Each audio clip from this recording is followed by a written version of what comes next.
नमस्कार मित्रों, आज हम फिर से आपके लिए एक नया वीडियो लेकर के आए हैं और आज हम चर्चा करने वाले हैं एक ऐसे विषय की जिसको आपने पहली बार देखा है।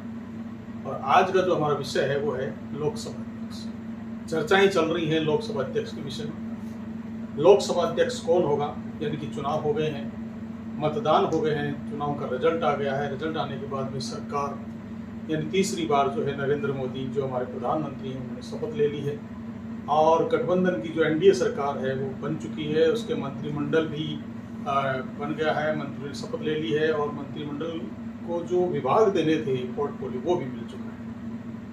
अब जो बात बची है, क्योंकि जेपी नड्डा जो है बीजेपी के अध्यक्ष थे, जो अब मंत्रिमंडल में स्वास्थ्य मंत्री बन गए हैं, तो उनके आने के बाद में दो चर्चाएं ज्यादा सामान्य रूप से चल रही है। एक तो बीजेपी का जो राष्ट्रीय अध्यक्ष कौन होगा और दूसरी चर्चा जो है वो लोकसभा का अध्यक्ष कौन।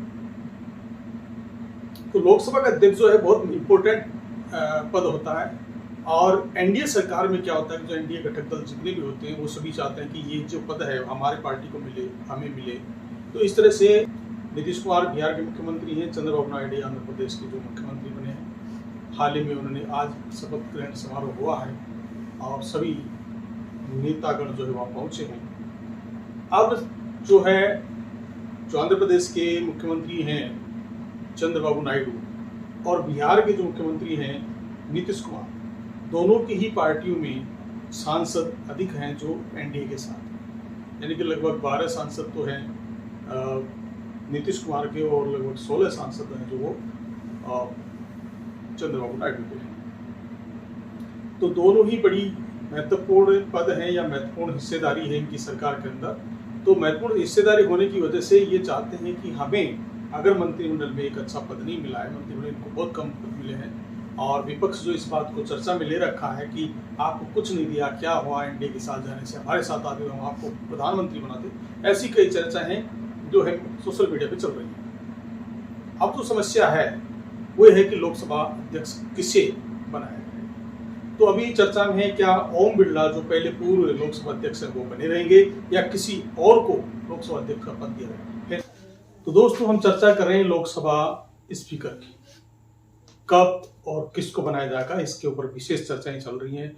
सभी चुनाव होकर के सब जीत चुके हैं, मंत्रिमंडल पोर्टफोलियो मिल गया है, लेकिन इसके बावजूद भी अब जो चर्चा बहस छिड़ी हुई है सामान्य सी वो लोकसभा अध्यक्ष की है। लोकसभा अध्यक्ष का जो पद है इतना महत्वपूर्ण क्यों है और किसे बनाया जाएगा? क्या भूतपूर्व जो लोकसभा अध्यक्ष हैं ओम बिरला वो बने रहेंगे या फिर किसी और को दिया जाएगा?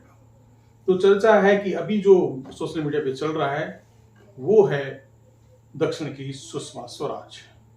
दक्षिण की सुषमा स्वराज कौन है? जो टीडीपी के जो प्रमुख हैं चंद्रबाबू नायडू, उनकी साली तो उनकी साली है रिश्ते में और उसे बनाया जा रहा है जो वर्तमान में आंध्र प्रदेश की बीजेपी के प्रदेश अध्यक्ष हैं।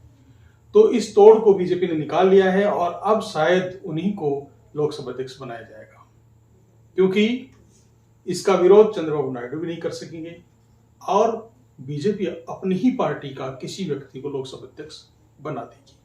लेकिन इसके फायदे क्या हैं, इसके नुकसान क्या है? अगर लोकसभा अध्यक्ष किसी दूसरी पार्टी का बनता है तो क्या दिक्कत होती है?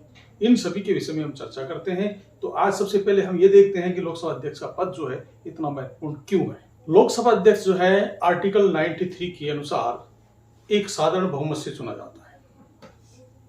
जो सरकार बन चुकी है वो बहुमत दल की नेता होती है और उसी के माध्यम से जो है वो लोकसभा स्पीकर। तो हम बात कर रहे हैं लोकसभा अध्यक्ष की और लोकसभा का अध्यक्ष किस प्रकार से चुना जाता है और इसका ये पद महत्वपूर्ण क्यों है, इस बारे में हम चर्चा करेंगे।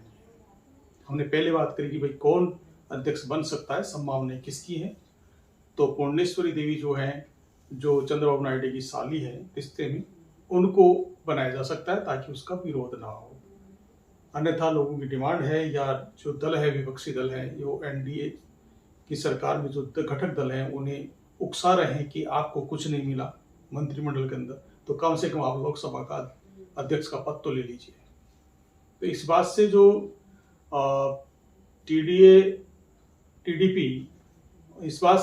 टीडीपी और जेडीयू के जो नेता हैं वो इस पर विचार कर रहे हैं कि इस पद को हमें मिलना चाहिए कि नहीं मिलना चाहिए। सबसे पहले हम बात करते हैं कि जो लोकसभा अध्यक्ष है उसका कार्यकाल कितना होता है। कार्यकाल यह है कि सदन के भंग होने के साथ साथ इसका कार्यकाल समाप्त हो जाता है।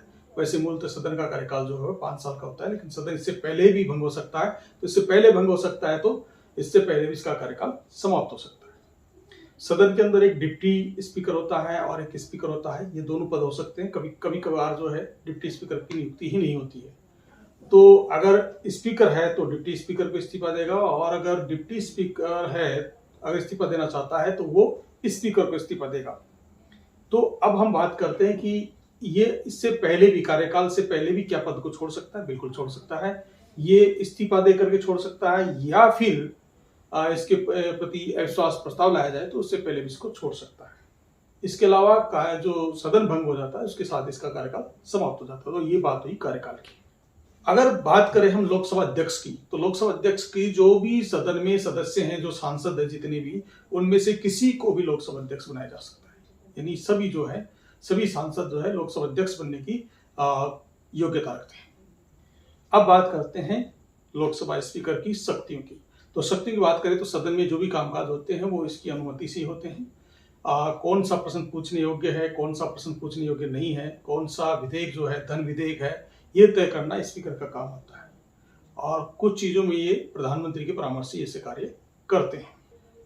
सदन में की गई टिप्पणियों को रिकॉर्ड करने या हटाने का निर्णय भी स्पीकर ही करता है कि किसे हटाना है, किसे रिकॉर्ड करना है। सदन के सदस्यों द्वारा किसी प्रकार का प्रश्न पूछने के लिए लोकसभा अध्यक्ष की अनुमति जरूरी है। स्पीकर जो है सदन में मत विभाजन या मत का निर्णय करता है। अगर कोई भी विधेयक या प्रस्ताव लाया जाता है तो सदन में उसे पारित करने के लिए या तो मत प्रक्रिया अपना करके या फिर ध्वनि मत से इसको पारित कर दिया जाता है। तो सरकार जो होती है अगर वो प्रस्ताव लाती है या विधेयक लाती है तो उसके सदस्यों की संख्या ज्यादा होती है। इस कारण से उसे ध्वनि मत के माध्यम से इसको पारित कर दिया जाता है। इसकी मत प्रणाली को इसे नजरअंदाज लोकसभा अध्यक्ष कर सकता है। लोकसभा अध्यक्ष सरकार के खिलाफ अविश्वास जो प्रस्ताव आता है उसे स्वीकार करता है। तो वो कुछ समय के लिए उसे टालमटोल कर सकता है। उसे स्वीकार नहीं करना चाहे तो उसे आगे बढ़ा सकता है, लेकिन अंत में उसे स्वीकार करना ही होता है। आर्टिकल 100 के मुताबिक स्पीकर जो है सदन में किसी प्रकार का मत नहीं डालता है, लेकिन अगर किसी समस्या को लेकर या किसी बात को लेकर के मत जो है दोनों हिस्सों में बराबर आ जाए तो ऐसी स्थिति में वो टेंडर वोट अपना डालता है, यानी कि उसे निर्णायक वोट देने का अधिकार है। आती है पार्टी में तोड़फोड़ या दल बदल जैसी स्थिति, जैसा कि महाराष्ट्र में हुआ। महाराष्ट्र में उद्धव ठाकरे की जो पार्टी थी शिवसेना, उसके अधिकांश सदस्य टूट करके दूसरी एक शिवसेना बन गई है, पार्ट 2। तो ये जो है उसको जोड़ करके बीजेपी ने अपनी सरकार बना ली। तो ऐसी स्थिति में जो छोटे दल होते हैं, गठबंधन के जो दल होते हैं, उन्हें इस बात का डर रहता है, इसलिए वो चाहते हैं कि उन्हें लोकसभा अध्यक्ष का पद मिले। तो ऐसी स्थिति को समझते हुए लोकसभा जो अध्यक्ष है वो इस बात को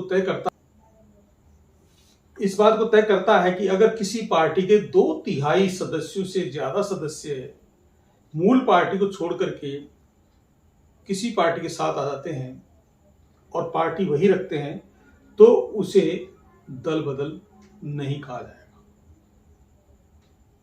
ऐसी स्थिति में जैसे कि महाराष्ट्र में हुआ, सुप्रीम कोर्ट के अनुसार 1992 के आदेश के अनुसार ये सर्वोत्तम जो निर्णय है वो स्पीकर का मान्य होता है। यानी स्पीकर का आदेश यानी स्पीकर का आदेश जो है वो अंतिम होता है।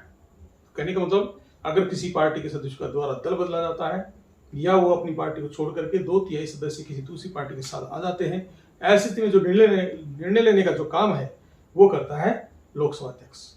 तो दोस्तों, लोकसभा अध्यक्ष जो है एक महत्वपूर्ण पद है जिसके माध्यम से किसी पार्टी के सदस्य को तोड़ना या अविश्वास मत प्रस्ताव लाना, उसको स्वीकार करना, या धन विधेयक कौन सा है या नहीं है, ये बहुत सारी शक्तियां जो लोकसभा अध्यक्ष के पास होती है। इसलिए सभी पार्टियां इसके ऊपर नजर बनाए हुए हैं और फिलहाल देखते रहे।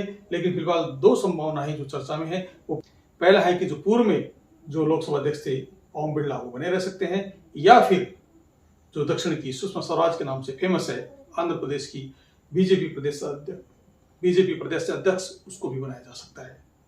तो आने वाली संभावनाओं को हम तलाश करेंगे और आने वाले समय में पता चलेगा। तब तक के लिए नमस्कार, जय हिंद, जय भारत। जाने से पहले हमारे चैनल को सब्सक्राइब जरूर कर लें। धन्यवाद।